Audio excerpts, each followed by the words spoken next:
Glória a Deus. Só que eu quero que você diga para o seu vizinho, diga, que bom que você está aqui. Mais uma vez, diga, que bom que você está aqui.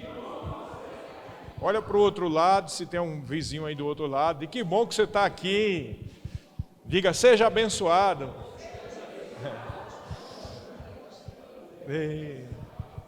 Diga, você sabia que hoje é domingo de Páscoa? Diga, Jesus ressuscitou. Vamos nos alegrar.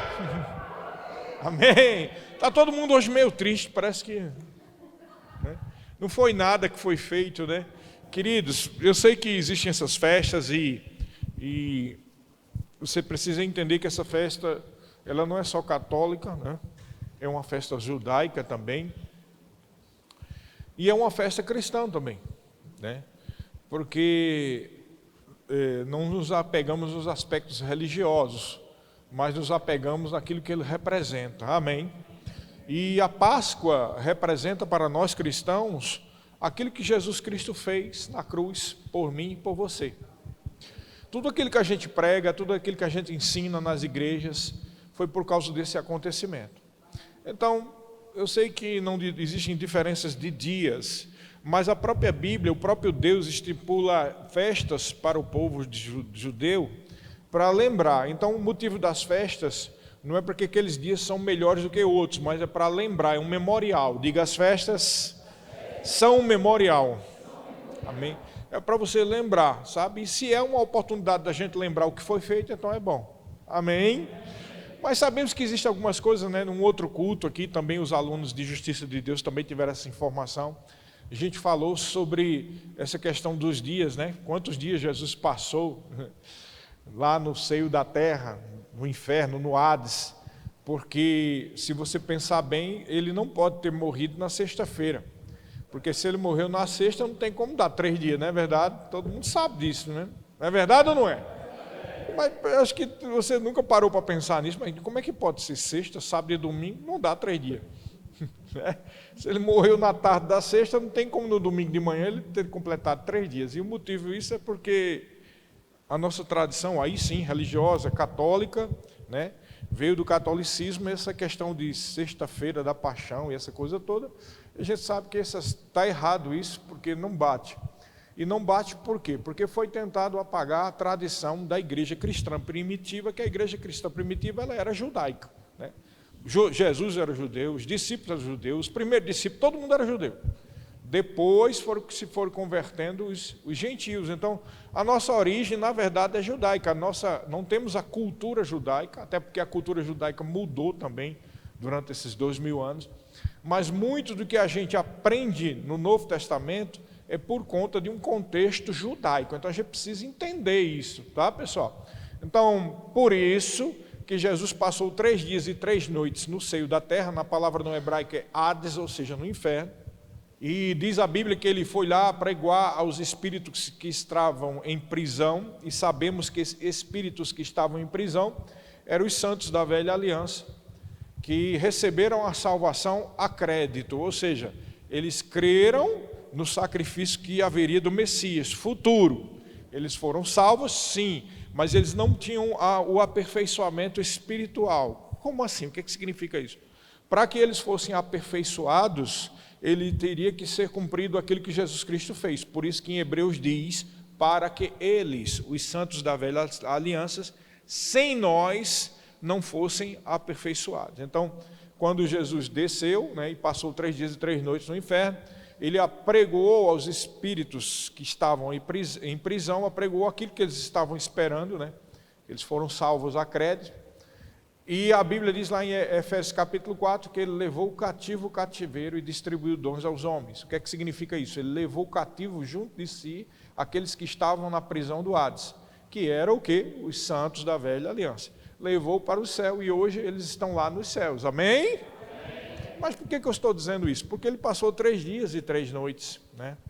E hoje é o dia da ressurreição. Representa o dia da ressurreição, amém? Então, na verdade, eu vou explicar de novo para quem não estava aqui. Quem é que não estava nesse dia que a gente explicou esses detalhes? Quem não estava? Sobre a quarta-feira e essa coisa toda, né? alguns aqui não estavam. Então, deixa eu te contar a tradição judaica para você entender, né? Porque eu sei que alguns estão com umas interrogações assim na cabeça. Então, a tradição judaica era assim, tinham 7 Shabaots durante o ano. O que é um Shabaot? O que são Shabaots? São sábados. Tem o Shabat e os Shabaots, que são os sábados, no plural. 7 Shabaots, que são 7 sábados especiais de festividades. E na Páscoa tinha 2 Shabaots. Na verdade, quando tinha Páscoa, você precisa entender que sábado para o judeu não é só o dia de sábado. A palavra Shabat significa dia de descanso, tá? Então, um sábado, na verdade, é como se a palavra feriado para a gente, tá? Então, um sábado ou um Shabat para eles é um feriado. Existem os sábados normais, que são os dias de sábados que nós temos, e existem os sábados festivos, que eram Shabaots. Na festividade da Páscoa, havia 2 Shabaots, um antes do sábado central e outro depois. Então, o que significa? O primeiro Shabaot começava na quinta-feira da semana, entendeu? Começava, às 6 horas da tarde da quarta, porque para o judeu o dia começa às 6 horas da noite. Aí você entende algumas coisas, presta atenção, olha só. Então, na verdade, o sábado, primeiro Shabaot, o sábado festivo, começava às 6 horas da noite da quarta e terminava às 6 horas da noite da quinta, é o primeiro sábado, o Shabaot. Está comigo? O dia de sábado para o judeu começa na sexta-feira, às 6 horas da tarde. E termina, isso é muito importante, porque você vai entender uma coisa agora. Termina às 6 horas da noite do sábado. Logo, às 7 horas da noite já é domingo. Já é o primeiro dia da semana. Está comigo? Guarda essa informação. Para o judeu, para a igreja primitiva, para os discípulos, para Jesus, para todo mundo que está naquele contexto ali. Então, o Shabaot da Páscoa começava às 6 horas da noite da quarta. Logo, Jesus foi crucificado durante o dia da quarta-feira. E no final daquele dia de quarta, ele morreu. Ele disse, está consumado, que a palavra está consumado, no grego é tetelestai, significa foi findo, foi pago, foi feito. E era por isso que os judeus ficaram, né, agoniados para tirar o corpo da cruz, porque o Shabaot festivo começava às 6 horas da noite da quarta. E não podia ter cadáver ou gente crucificada durante o Shabaot. Então, por isso que o soldado foi lá e espetou, né, Jesus, embora ele já tivesse dito, está consumado, mas espetou, e aí a Bíblia diz que pelo lado direito saiu água e saiu sangue, né? E aí confirmaram que Jesus estava morto, e tiraram ele da cruz, e foi sepultar, mas tinha que ser antes de dar as 6 horas da noite, porque senão começava o Shabaot. Você está entendendo? Então você faça as contas. Olha. Primeiro, de quinta-feira, sexta-feira, sábado. O terceiro dia e a terceira noite findou às 6 horas da noite de sábado. Está comigo aqui? Logo quando a Bíblia diz, ao começar o primeiro dia da semana, a gente pensa que é o amanhecer do domingo, mas na verdade é no meio da noite, do sábado ao domingo. Podia ser 8 horas da noite, 9 horas, 10 horas, meia-noite, 1 hora da manhã, a gente não sabe. E é por isso que a Maria Madalena, quando viu Jesus, não reconheceu ele. Estava tudo no escuro, você vê uma coisa. Uma coisa a gente no cemitério já aqui com poste de energia acesa. Agora você imagina na Palestina do primeiro século. Então, mesmo que fosse noite de lua, a gente só via, como diz no Nordeste, a réstia. Alguém sabe o que é réstia? Só via aquele vulto assim. Era complicado reconhecer pessoas no meio de uma noite de sábado para domingo. Né? Ela só reconheceu quando Jesus disse Maria, então ele reconheceu a voz dele. Você entendeu? Tá começando a fazer sentido para você? Então foram 3 dias e 3 noites. Tá? Mas se a gente não tiver esse contexto judaico, a gente não entende. A gente fica assim, como é que pode ser sexta-feira? Ele morreu. Então, por conta da Igreja Católica tentar apagar todo e qualquer resquício da origem judaica, é por isso que foi absolvido dessa forma. Eu também acredito para facilitar para eles, para o dia, a semana não ficar muito longa, né? Porque você já pensou, começasse o feriado na quarta, você já pensou? Na quinta-feira, quinta, sexta. Agora a gente já está reclamando que na segunda-feira agora ainda tem Tiradentes para aumentar mais o feriado. Você imagina começando da quinta. Então ficou na sexta-feira como feriado católico e a gente se confunde por não entender o contexto judaico. É preciso a gente fazer um estudo e analisar o contexto judaico para a gente entender algumas coisas. Amém, queridos? Esse negócio da virada do dia ser 6 horas da noite é muito importante porque a gente começa a entender algumas coisas. O porquê daquilo, por que Jesus tem que ser sepultado logo, né? Então aí você entende a coisa toda. Mas como nós não somos mais judeus, né? Pelo menos alguns têm alguma descendência judaica, mas nossa cultura não é judaica, a nossa cultura é gentílica, e a gente é ocidental, aí a gente tem dificuldade de entender. Mas quando a gente vai estudar a Bíblia, é muito importante a gente entender isso. E como é Semana Santa e é Páscoa, a gente precisa entender. A palavra Páscoa vem do hebraico Pesach, que significa passagem. Essa festa foi instituída lá quando os judeus fizeram a passagem pelo Mar Vermelho. E ela foi instituída quando Deus disse que eles deviam sacrificar um cordeiro e ficar de jejum e comer ervas amargas para tipificar o tempo que eles passaram como escravos. E a gente sabe que quando houve aquela 10ª praga e os primogênitos dos egípcios foram mortos, o anjo destruidor, o anjo da morte, não tocou os primogênitos dos filhos de Israel, porque lá havia o sangue do cordeiro na trave, na travessa e nos umbrais da porta, tipificando claramente aquilo que Jesus Cristo ia fazer. Diga, o sangue de Jesus me protege. Amém. E aqui é onde está o aspecto do sangue de Jesus como proteção. O sangue nos protege por causa da aliança, nos protege porque tipifica a proteção diante do anjo da morte. Amém? Então o sangue de Jesus, ele não só é para justificar, para purificar, para nos fazer justiça, para nos tirar todo e qualquer pecado, mas o sangue de Jesus também tipifica a proteção. É por isso que os irmãos das Assembleias de Deus, não me lembro que um tempo, há 20, 30 anos atrás, eles diziam muito isso: o sangue de Jesus tem poder. Alguém já ouviu isso aqui? O sangue de Jesus tem poder, e tem poder mesmo. Poder para curar, poder para purificar e poder para proteger. Eles tinham até um costume de dizer, né? Clame o sangue de Jesus. Clama. Eu acredito que essa não é ruim, mas essa expressão não está totalmente correta. Por quê? Porque se o sangue já está sobre mim, por que eu vou clamar para que ele venha? Né? Ele já está. Agora eu acho que você tem que declarar que o sangue está sobre você. É diferente, está entendendo? Uma coisa é eu clamar que venha o sangue, mas outra coisa é eu declarar que o sangue está sobre mim, está sobre a minha mente, está sobre a minha vida. Amém? E que o diabo não pode me tocar porque o sangue de Jesus está sobre mim. Amém?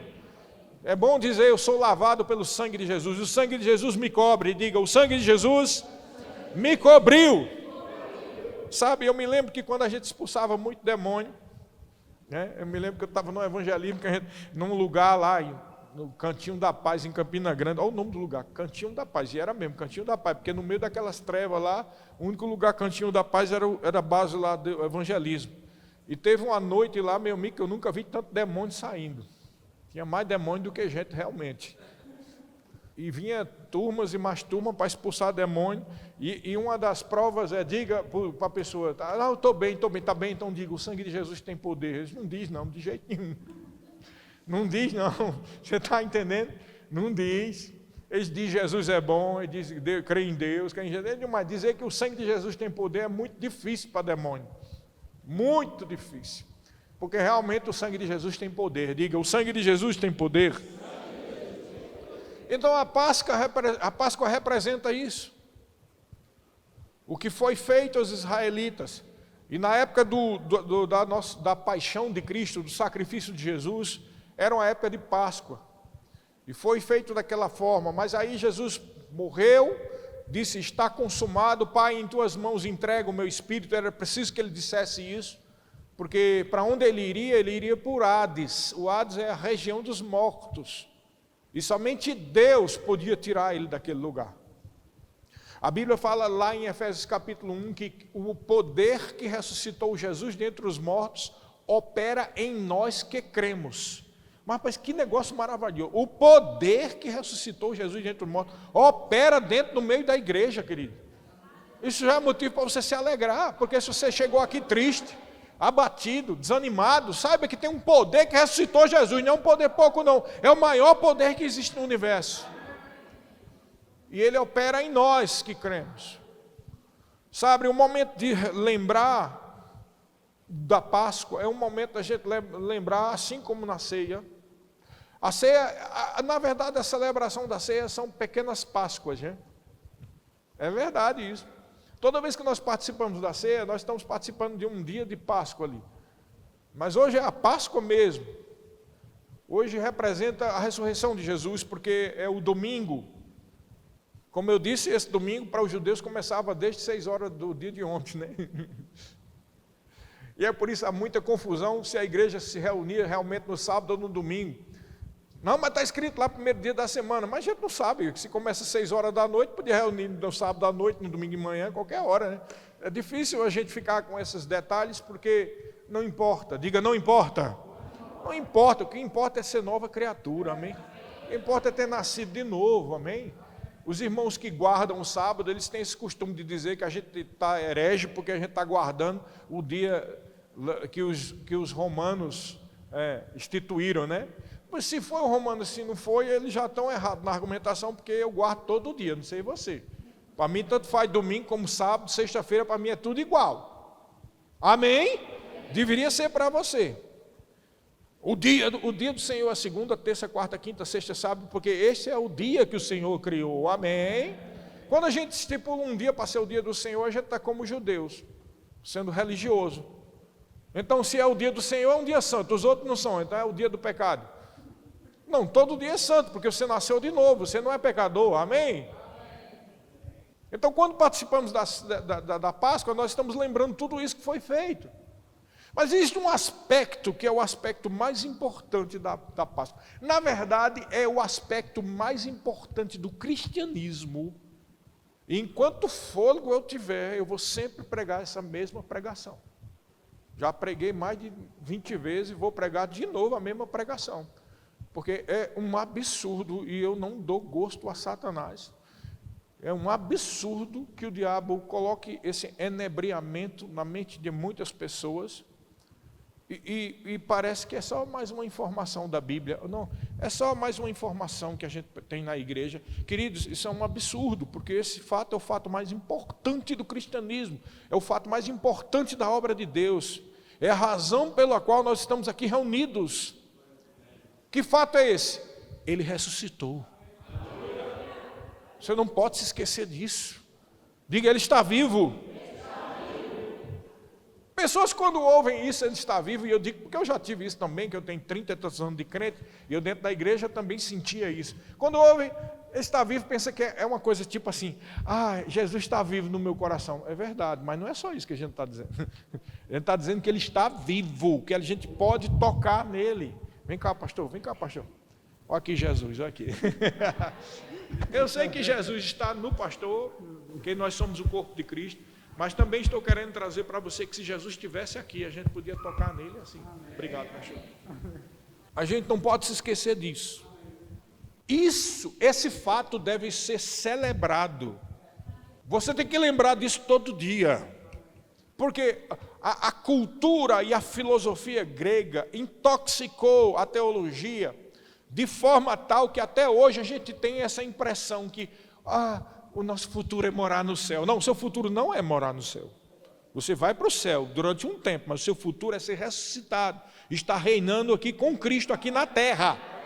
Esse é o seu futuro, é o que a Bíblia diz, é o que foi prometido a Israel, e é o que foi prometido, e o que foi pregado por João Batista, é o que foi pregado por Jesus, é o que foi pregado pelos apóstolos. E a gente foge da mensagem central do Evangelho. A mensagem central do Evangelho é a ressurreição dos mortos. Jesus é o primogênito dos ressurretos, e nós seremos ressuscitados também. Essa é a mensagem central do Evangelho. Você vai ficar impressionado se você fizer um estudo do Novo Testamento, livro de Atos, as cartas de Paulo, as cartas gerais, que é a de Pedro, João, etc. Tiago, você vai ver que em todos os lugares a pregação era: Jesus morreu por nós, pelos nossos pecados, sim, e foi ressuscitado. Nunca se esqueça disso. Amém? Se não há, Paulo chega ao ponto de dizer lá em 1 Coríntios 15, que se não existe ressurreição, nós somos as pessoas mais infelizes e a nossa fé é vã. Porque a promessa do Pai não é morar com os anjinhos tocando harpa lá no céu. Essa não é a promessa do Pai. Parte da promessa. A promessa do Pai é ser ressuscitado. Amém? Então toda vez que chega em Páscoa e vemos o dia de domingo, que é o dia que Ele ressuscitou, nós temos a certeza que a morte não é o fim. Diga, a morte não é o fim. Oh, glória a Deus. E Jesus mesmo disse isso. Lá em Mateus capítulo 12, versículo 38 e 40, eu estou na revista atualizada, tá, pessoal? 38 e 40, diz assim: então alguns escribas e fariseus replicaram: mestres, queremos ver de tua parte algum sinal. Ele, porém, respondeu: uma geração má e adúltera pede um sinal, mas nenhum sinal lhe será dado, senão o do profeta Jonas. Porque assim como esteve Jonas 3 dias e 3 noites no ventre do grande peixe, assim o Filho do Homem estará 3 dias e 3 noites no coração da terra. Em Mateus também, no capítulo 16, versículo 21, diz assim: desde esse tempo começou Jesus Cristo a mostrar a seus discípulos que lhe era necessário seguir para Jerusalém e sofrer muitas coisas dos anciãos, dos principais sacerdotes e dos escribas, ser morto e ressuscitado no terceiro dia. Também no 17, 22 e 23, também diz assim: reunidos eles na Galiléia, disse-lhe Jesus: o Filho do Homem está para ser entregue nas mãos dos homens, e estes o matarão, mas ao terceiro dia ressuscitará. Então os discípulos se entristeceram grandemente. E tem mais outros versículos, eu não vou ler, também Mateus capítulo 20, versículo 18 e 19, Lucas capítulo 9, versículo 22, João capítulo 2, versículo 19 ao 22, diz assim: Jesus lhe respondeu: destruí esse santuário, em 3 dias o reconstruirei. Replicaram os judeus: em 46 anos foi edificado esse santuário, e tu em 3 dias o levantarás? Ele, porém, se referia ao santuário do seu corpo. Quando, pois, Jesus ressuscitou dentre os mortos, lembraram-se os seus discípulos de que ele dissera isso e creram na Escritura e na palavra de Jesus. Então, Jesus já tinha falado, ele já tinha vaticinado, ele já tinha previsto que ele passaria 3 dias e 3 noites no seio da terra. Amém? Então, se Jesus falou tantas vezes e mais outros versículos que eu não disse aqui, é porque era muito importante. E ele passou 3 dias e 3 noites, tomou a chave da morte e do inferno, ele foi ressuscitado, o poder de Deus veio sobre ele, ele levantou-se dos mortos, e a Bíblia diz que ele foi visto durante 40 dias pelos discípulos. Queridos, isso é muito importante, porque você ficaria abismado ao saber que muitas pessoas não acreditam na ressurreição literal de Jesus. Você sabe que existe uma teologia aí moderna, que fala que muita coisa do que aconteceu na Bíblia não aconteceu. Eu fico me perguntando qual a utilidade de se ir para uma igreja onde o pastor ensina isso.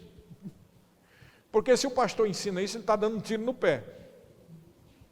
Porque só existe igreja, não é porque nós somos um grupo social que estamos aqui querendo ajudar uns aos outros. Para isso existem as ONGs, para isso existe a prefeitura, para isso existem vereadores, tá? Para isso existem comunidades para ajudar os pobres. Não, igreja é muito mais que isso. A igreja é o corpo de Cristo. Diga, corpo de Cristo. E nós somos corpo de Cristo porque houve um sacrifício. Essas pessoas chegam ao ponto de dizer que Jesus foi só um grande pregador, um grande homem. E que na verdade não houve ressurreição. Tem uns que acreditam que houve, mas tem outros que acreditam que não houve.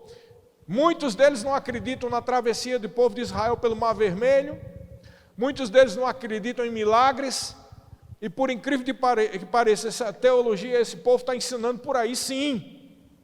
E esse geralmente é aquele pessoal que diz que ser filho de Deus é se compadecer do pobre. Queridos, a Bíblia diz que as boas obras estão aí para a gente cumprir, mas nós não somos salvos pelas boas obras. E não é também o fato de alguém ser pobre que se torna filho de Deus. A Bíblia deixa claro que só se torna filho de Deus aqueles que creem em Jesus e fazem dele o seu Senhor e se arrependem dos seus pecados. Então é um tiro no pé quando o pastor prega um negócio desse ou ensina uma besteira dessa. Não, queridos, enquanto eu tiver fôlego, eu vou falar do fato principal do cristianismo, que é a ressurreição, que houve literalmente. Foi o poder de Deus que tirou Jesus dentre os mortos. E se não houver ressurreição, como diz Paulo, Paulo diz isso em 1 Coríntios capítulo 15, se não houver ressurreição, diz assim, se Cristo não ressuscitou, então não há ressurreição, e se não há ressurreição, nós somos as mais infelizes da criatura. Porque o motivo pelo qual existe cristianismo é por causa da ressurreição. Você entendeu? Então o nosso futuro é ser ressuscitado com Cristo. Nós já fomos ressuscitados agora. Paulo diz, já fomos ressuscitados. E é por conta dessa expressão que esses incrédulos dizem que não há ressurreição.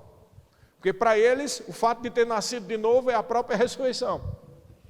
Veja a intoxicação da filosofia grega. Por que filosofia grega? Porque os gregos, eles acreditavam, presta atenção, eles acreditavam que a carne não presta para nada. Quando ele fala carne, não estou falando daquilo que Jesus Cristo disse. Jesus Cristo disse em João 6,63, que a carne para nada aproveita. As palavras que eu vos tenho dito são espírito, são vida. Ele está falando aqui sobre a carne do homem que precisa ser crucificada.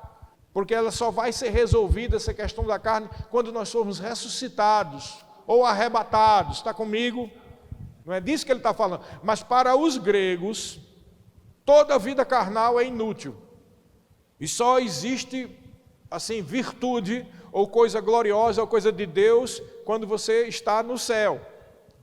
Logo, os gregos pregavam e ensinavam o quê? No geral, tá? O gnosticismo era assim, e algumas escolas filosóficas gregas, como o platonismo, eles acreditavam que quando você morre, acabou, e todo mundo vai ficar por eternidade no céu.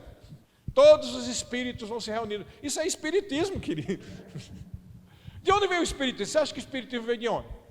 Ele tem origem na religião egípcia e na filosofia grega. Só que isso intoxicou muita gente na igreja. E hoje a gente pensa que o futuro da gente é viver a eternidade no céu. Mas o judaísmo, ou a Bíblia do Velho Testamento, o ensino legítimo de Deus, ensina que o futuro dos homens é ser ressuscitado. Não ensina que a gente vai passar a eternidade morando no céu, tocando harpinha com os anjos, não. Isso é espiritismo, querido. Os espíritas e esses esotéricos, todos eles, geralmente, eles ensinam o quê? Que as pessoas morrem, vai para um lugar melhor, isso é verdade, né? Se for nascido de novo, vai para um lugar melhor. Vai para o céu, tá? Mas para ele você precisa reencarnar, para ir pagando os seus pecados nas reencarnações. Então, se você era uma peste ruim na reencarnação passada, você nasce aqui doente. É assim que eles ensinam, tá? Então, você era uma pessoa ruim, você era um caba rico que maltratava os empregados. Aí você nasce aqui doente, aleijado. Então, você veio pagar o karma de uma encarnação passada. Você está entendendo? É isso que o espírita, no geral, prega e ensina, assim como o hinduísmo também. Porque o espiritismo vem do hinduísmo, da religião egípcia e de todo aquele paganismo. Você entendeu? Só que isso se encaixa perfeitamente com os filósofos gregos, que acreditavam que a vida aqui não serve de nada, só serve no espírito.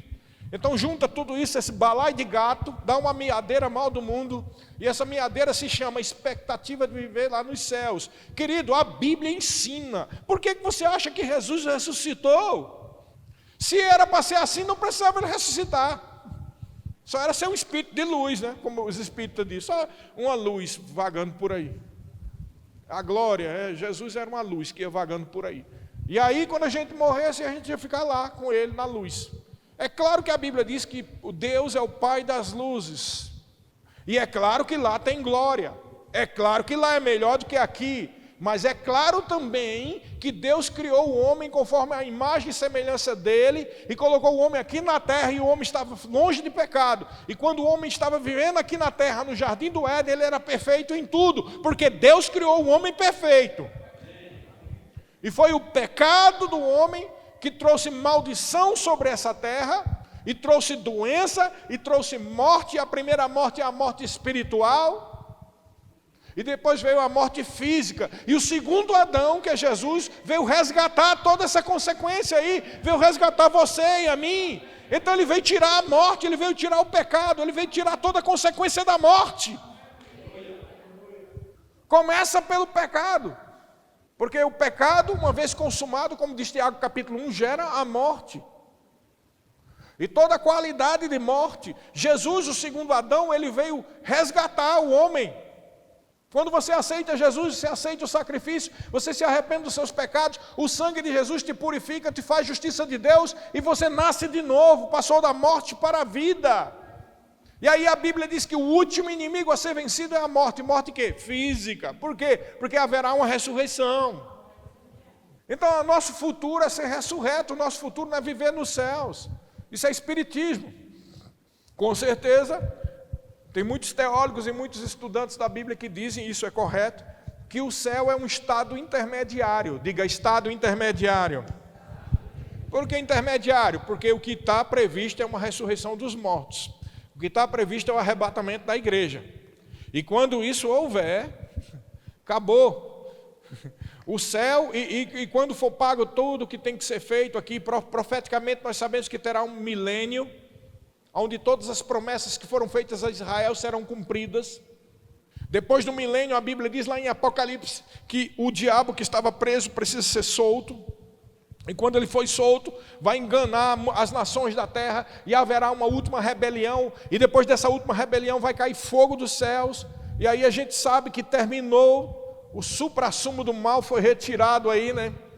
Todos os pecadores terminam aí nessa última rebelião, e logo depois a Bíblia diz o quê? Que haverá um novo céus e nova terra. Como diz Pedro, fogo vai queimar os céus e a terra.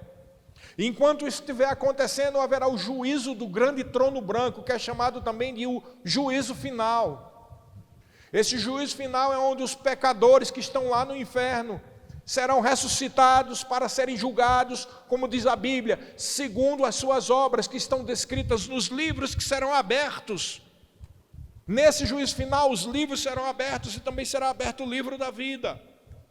A Bíblia também deixa a transparecer, Paulo diz que nesse juízo final, nós vamos julgar anjos. Você tem ideia? E aí depois desse juízo final, todas as pessoas que vão ser julgadas no juízo final serão lançadas no lago de fogo, onde já estarão o anticristo, o falso profeta, a besta, que é o anticristo. E aí, queridos, eu estou dizendo tudo isso para você entender. Descerá dos céus a nova Jerusalém, ou seja, a cidade santa. Descerá, não vai ficar lá, vai descer.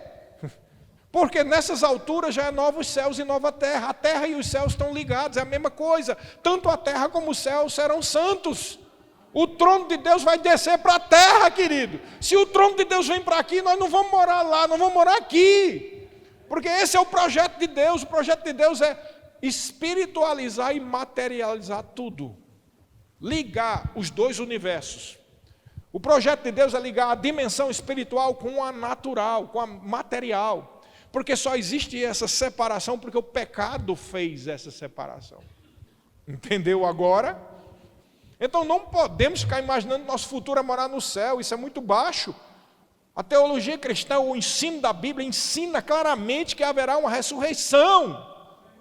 E é por isso que na Páscoa nós comemoramos a ressurreição de Cristo, porque Ele é o primogênito. Não podemos calar.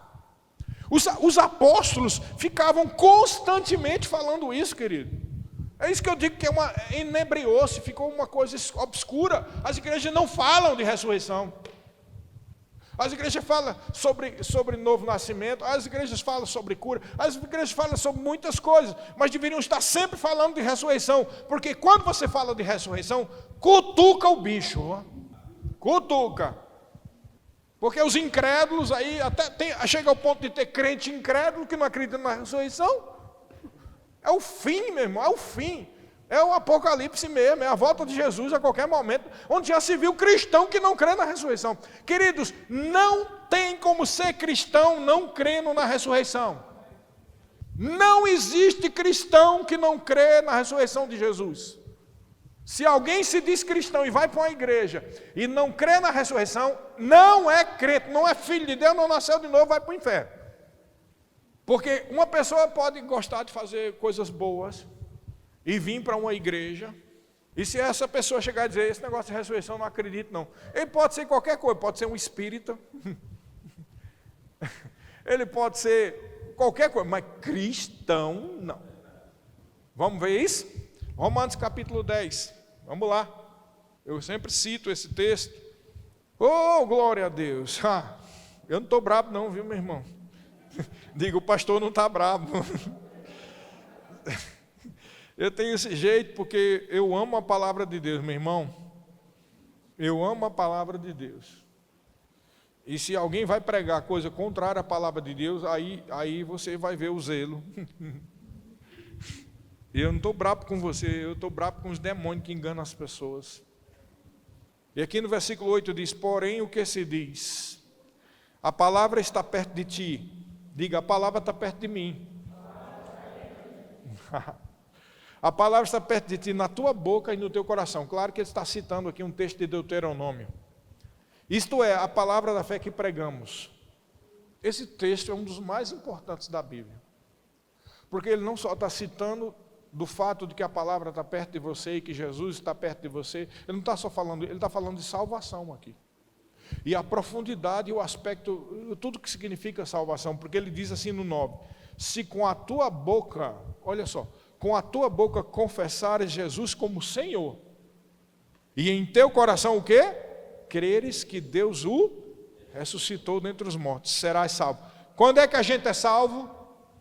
Eu quero ver, diga, quando eu confesso Jesus com a boca, e quando eu creio que houve ressurreição, diga, real, literal e total. Eu só sou salvo assim. Então só sou cristão se houver ressurreição. Está comigo aqui?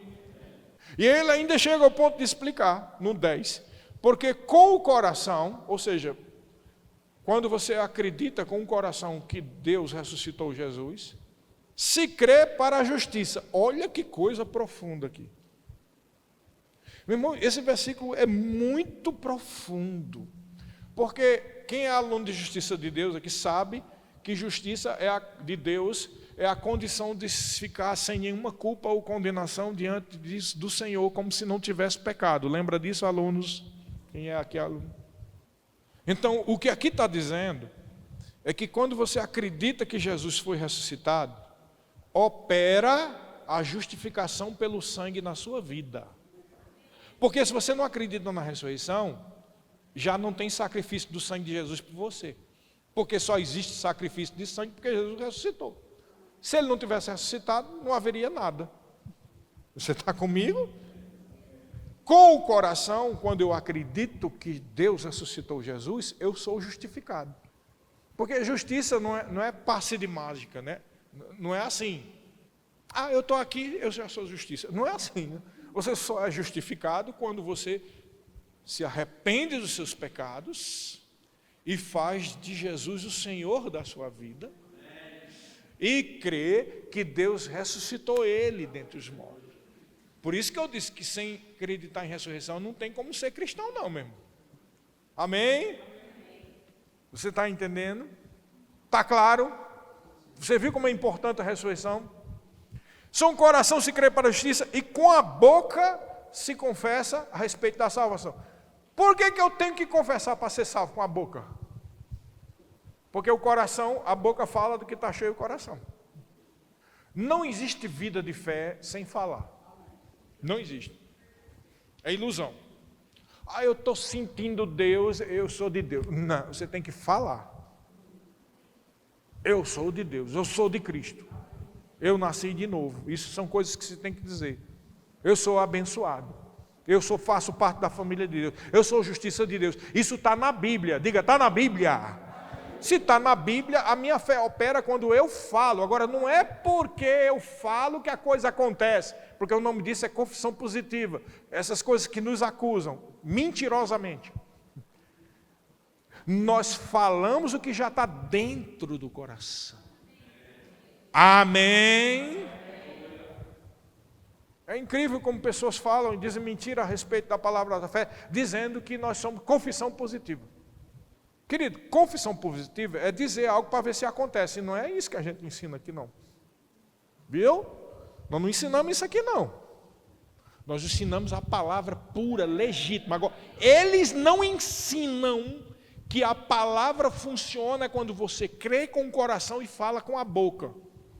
A verdadeira confissão de Deus e de Cristo, com o sumo sacerdote da nossa confissão, que é Jesus, ela só é verdadeira quando eu creio com o coração e confesso com a boca.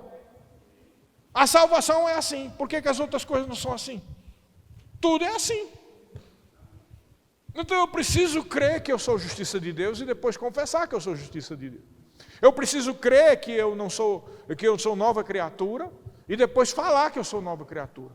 Porque a boca vai falar do que está cheio o coração. Mas se você diz que sente, e que seu coração é de um nascido de novo, se você não fala, então você está dizendo que Jesus é mentiroso. Porque Jesus Cristo disse que a boca fala do que está cheio o coração. E se sua boca sai somente eu não sirvo para nada, eu não presto para nada, a minha vida é uma miséria, como é que você pode dizer que você nasceu de novo e que você é cristão? Porque quando você diz que a sua vida é uma miséria, que você não serve para nada, você está desfazendo o que Jesus Cristo fez. Porque Jesus Cristo disse, tetelestai, está consumado, significa o preço foi pago. Nós fomos resgatados do império ou do domínio da terra, das trevas, como diz lá em Colossenses, e fomos transportados para o reino de Jesus, para o reino do Filho do seu amor, onde há remissão de pecados, onde há salvação, onde há cura, onde haverá a ressurreição dos mortos. Você entendeu o que é fé? Fé não é eu falar algo para algo acontecer. Isso aí é pensamento positivo. Fé é crer com o coração e falar aquilo que crê. A Bíblia diz que a fé vem pelo ouvir a palavra. Ou seja, o firme fundamento que está lá em Hebreus capítulo 11, ele é fundamentado na palavra. Tem que estar na palavra. Na palavra você tem as firmes e verdadeiras promessas de Deus, as quais você pode crer, e crendo de verdade você fala ela. Entendeu agora? Se eu creio que eu sou nova criatura, eu falo, eu sou nova criatura. Amém? E quando estamos aprendendo sobre a ressurreição, nós precisamos entender a profundidade. Os apóstolos pregavam. Pedro, na sua primeira pregação, naquela pregação que se converteu 3.000, presta atenção aqui. Você tem que desenvolver a visão do esfomeado pela palavra. Sabe qual é a visão do esfomeado da palavra? Nada tira o seu foco. Eu fui batizado nisso, sabe quando? Um dia que eu fui convidado para pregar dentro de uma comunidade, acho que a Fabiana estava nesse dia, lá na Feira Central de Campina Grande. Não foi não, ela livrou-se, Deus livrou ela. Eu cheguei no meio da feira, quem já foi na Feira Central de Campina Grande? Márcia já foi? Alguém? Aqui dali, de noite, é um perigo, não é? Eu conheço muita gente que ao passar por ali, os ventos dos ladrões já pegaram ele, já roubaram. Era um antro de... E aí o que acontece? Eu fui convidado para pregar numa congregação, ficava dentro da feira. Eu tenho que dar esse testemunho aqui para você entender. Dentro da Feira Central. E eu fui, porque eu nunca fiz questão de lugar mais importante do que outro. Deus foi me convidado, abriu a porta, eu vou. Cheguei lá, tinha meia dúzia de pessoas. Umas cadeiras daquela, sabe aquelas cadeiras de cervejaria, aquelas de ferro, que tem o nome Brahma, Antártica. Eram as cadeiras que estavam lá. Que as bichinhas que faz barulho, né? Se arrasta, ela faz... O chão de cimento. Meia dúzia de pessoas. E o dirigente ali me convidou para pregar. E aí passou a palavra para mim. No meio da pregação, entra um bêbado lá. E o outro vem atrás. E a briga começou. E começaram a arrastar as cadeiras. E a cadeira caía de ferro. E um dando supapo no outro. Um bêbado. Aí lá vem o diácono lá tentar afastar. Daqui a pouco os bêbados voltavam. E eu pregando. E os irmãos ficavam olhando para trás. E eu dizia, olha para cá, rapaz, não presta atenção para isso não. Querido, eu fui batizado ali, eu preguei, não fui desconcentrado no meio de uma briga de dois bêbados, no meio de cadeira de ferro. Aí desde então nada me tira o foco, tá?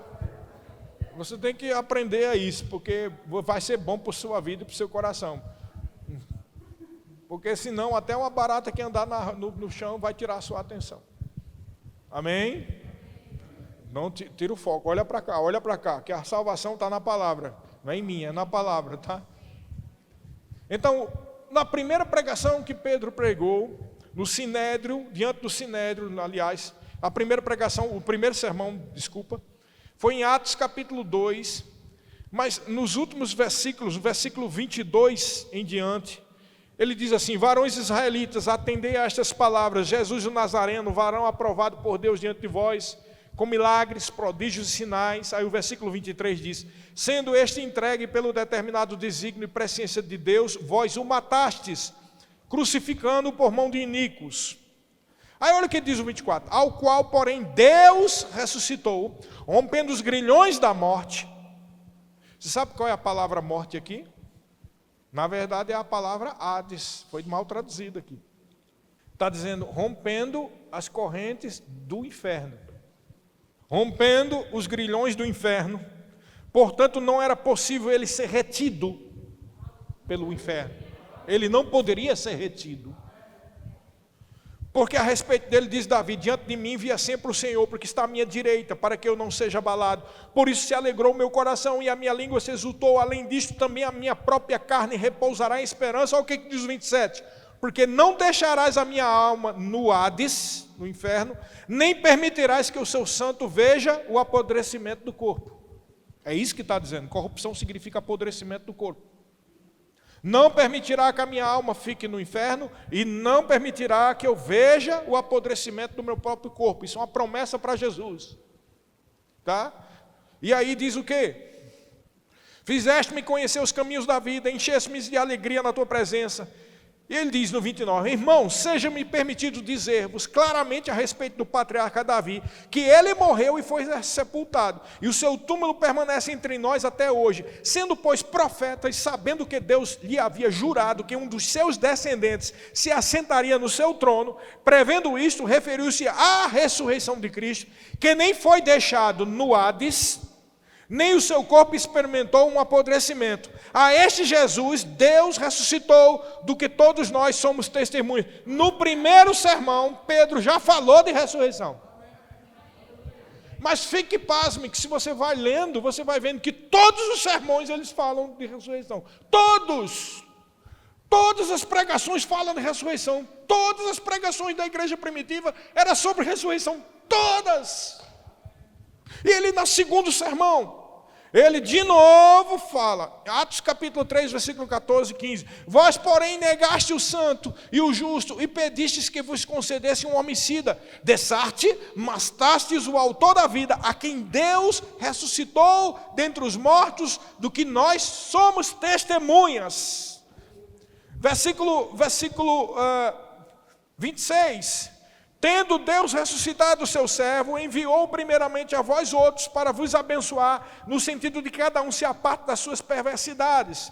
Aí ele vai perante o Sinédrio. O Sinédrio era a comunidade de liderança religiosa de Israel. No capítulo 4, versículo 10, ele diz: tomai conhecimento todos vós e todo o povo de Israel, de que em nome de Jesus Cristo Nazareno, a quem vós crucificaste e a quem Deus ressuscitou dentre os mortos, sim, é em seu nome que este foi curado perante vós. E aí ele continua, aí ele vai lá para a casa de Cornélio. Quando chega na casa de Cornélio, no capítulo 10, versículo 39 a 41, diz assim: e nós somos testemunhas de tudo que ele fez na terra dos judeus e em Jerusalém, ao qual também tiraram a vida, pendurando no madeiro. Versículo 40, a este ressuscitou Deus no terceiro dia e concedeu que fosse manifesto, não a todo o povo, mas às testemunhas que foram anteriormente escolhidas por Deus, isto é, a nós que comemos e bebemos com ele, depois que ele ressurgiu dentre os mortos. Ou seja, ele não só ressuscitou, ele comeu e bebeu. Estava vivo, diga, estava vivo. Ele não era aparição, uma visagem, uma visão. Ele estava vivo, ele comia, bebia. Tocava-se nele. É um corpo, querido. Do jeito que eu peguei aqui no pastor Aurélio. Um corpo vivo que come e bebe. Você já parou para pensar nisso? Um corpo ressuscitado come e bebe. Muitos versículos falam que Jesus comia e bebia. Quando Paulo, isso aí foi Pedro, aí Paulo chega na Perge, na Panfilha. E lá ele mais uma vez fala, no versículo 30, capítulo 13 de Atos. Mas Deus o ressuscitou dentre os mortos e foi visto por muitos dias pelos que com ele subiram da Galileia para Jerusalém, os quais são agora suas testemunhas perante o povo. E aí ele fala mais adiante também, versículo 33, como Deus cumpriu plenamente em nós, seus filhos, ressuscitando a Jesus, como também está escrito no Salmo 2, tu és meu filho, eu hoje te gerei, e que Deus o ressuscitou dentre os mortos, para que jamais voltasse à corrupção.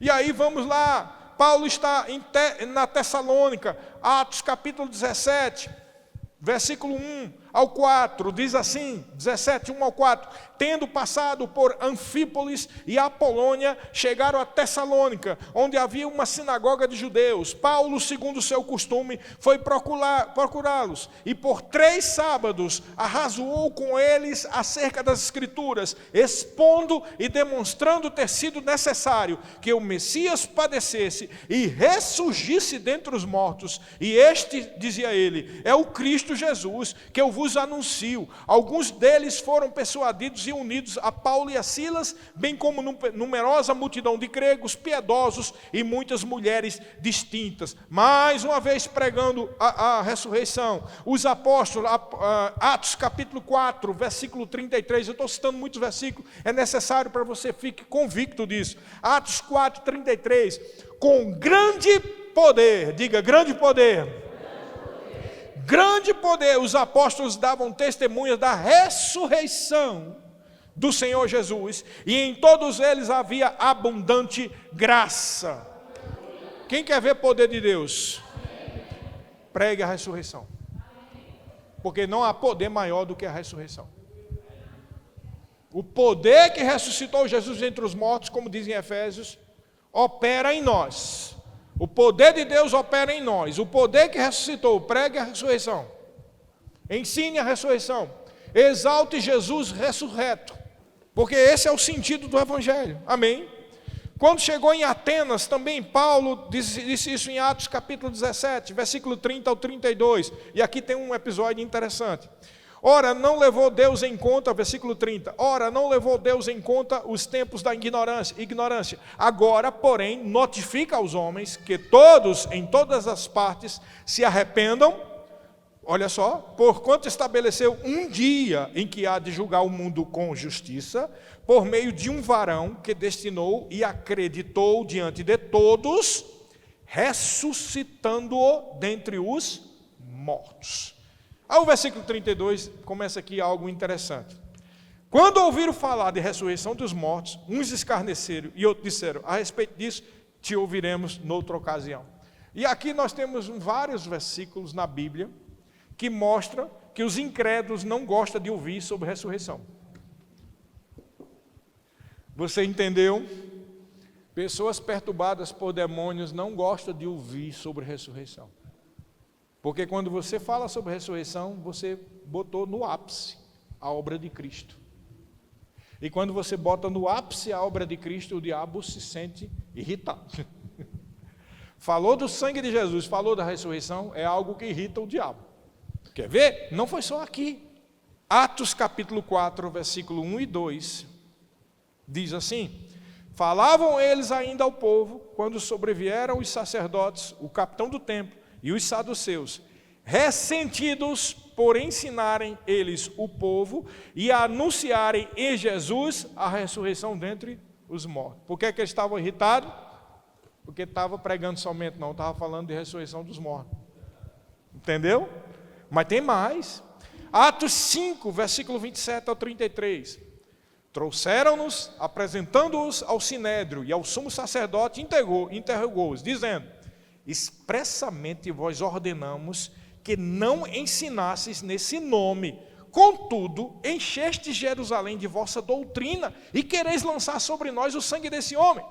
Então Pedro e os demais apóstolos afirmaram: antes importa obedecer a Deus do que aos homens. O Deus dos nossos pais ressuscitou a Jesus, a quem vós mataste, pendurando no madeiro. Deus, porém, com a sua destra o exaltou a príncipe e salvador, a fim de que conceder a Israel o arrependimento e a remissão dos pecados. Ora, nós somos testemunhas desses fatos, e bem assim o Espírito Santo, que Deus outorgou aos que o obedecem. Eles, porém, ouvindo isso, se enfureceram e queriam matá-lo. Vamos mais. Atos 17, nós lemos aí, quando Paulo fala em Atenas, nós já lemos isso, versículo 31 e 32. Porquanto estabeleceu um dia em que há de julgar o mundo com justiça por meio de um varão que destinou e acreditou diante de todos, ressuscitando dentre os mortos. Aí o que é que aconteceu no 32? Quando ouviram falar de ressurreição dos mortos, foi mexendo na cara de maribondo, vamos ver. Uns escarneceram e outros disseram: a respeito disso te ouviremos noutra ocasião. Por quê? Porque os atenienses, eles amavam a filosofia grega. E a filosofia grega, gnóstica, estoica, platônica, seja o que for, não acreditava em ressurreição. Você está comigo aqui? Mas tem mais. Atos 24, 20 e 21. Atos 24, versículo 20 e 21. Ou estes mesmo digam que iniquidade acharam em mim por ocasião do meu comparecimento perante o Sinédrio, salvo estas palavras que clamei, estando entre eles hoje sou julgado por vós acerca da ressurreição dos mortos. Paulo já sabia o que era o negócio. Eu estou sendo julgado, não é por outra coisa, é por causa da ressurreição dos mortos. Mexeu na casa do maribondo, onde estavam todos os demônios. Você entendeu? Por que é que você só é salvo se acreditar na ressurreição dos mortos? Porque os maribondos dos demônios que perturbam a sua vida não vão estar na sua vida, não. Você está entendendo? Estou sendo muito duro ou estou sendo claro? É? Amém?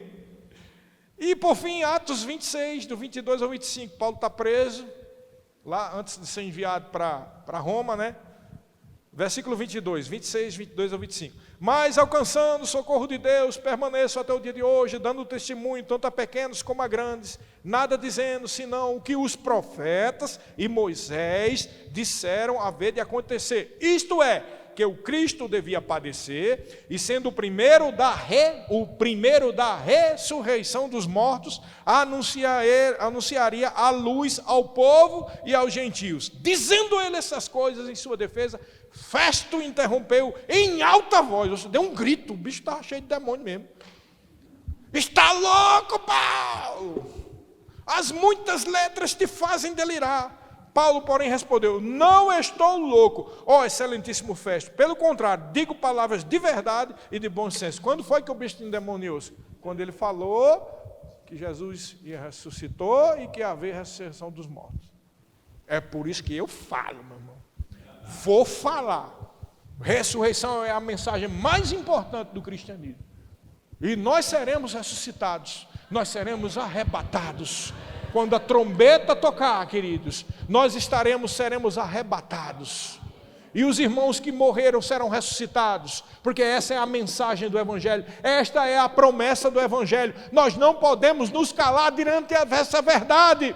A igreja primitiva começou pregando sempre sobre a ressurreição dos mortos, e até a volta de Jesus devemos ser fiel a esse chamado divino. Ressurreição é a nossa esperança. Ressurreição é o motivo pelo qual houve salvação. Porque quando somos ressurretos, cumprimos a restauração total de todas as coisas. Cumprimos não, Deus cumpre em nós.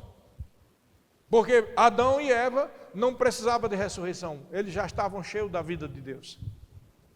Até o dia em que eles cometeram alta traição e comeram do fruto da árvore do conhecimento do bem e do mal.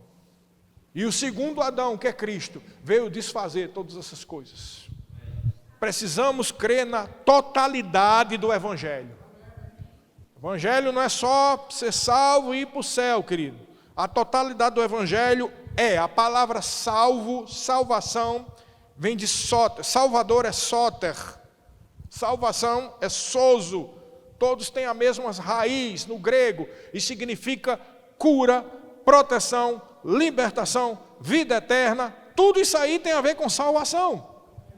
Quando a mulher do fluxo de sangue foi curada, Jesus disse o quê? Filha, a tua fé te salvou. Porque ele falou de sozo ali.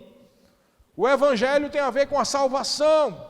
E salvação é tudo, querido. Evangelho significa boas, no plural. Boas notícias. Quais são as boas notícias? Jesus pagou o preço. Ele disse, está consumado, tetelestai. E ele foi lá no 3 dias e 3 noites. Depois ele foi ressurreto, foi ressuscitado. E ele é o primogênito de muitos irmãos. Então evangelho significa, você foi curado, você foi sarado, você foi liberto do pecado, você foi salvo, você vai para o céu, você tem vida eterna, mas você será ressuscitado. Esse é o evangelho. Não podemos esquecer disso. E por si só isso já é motivo para alegria. Porque Jesus disse, João 6, vou finalizar com isso.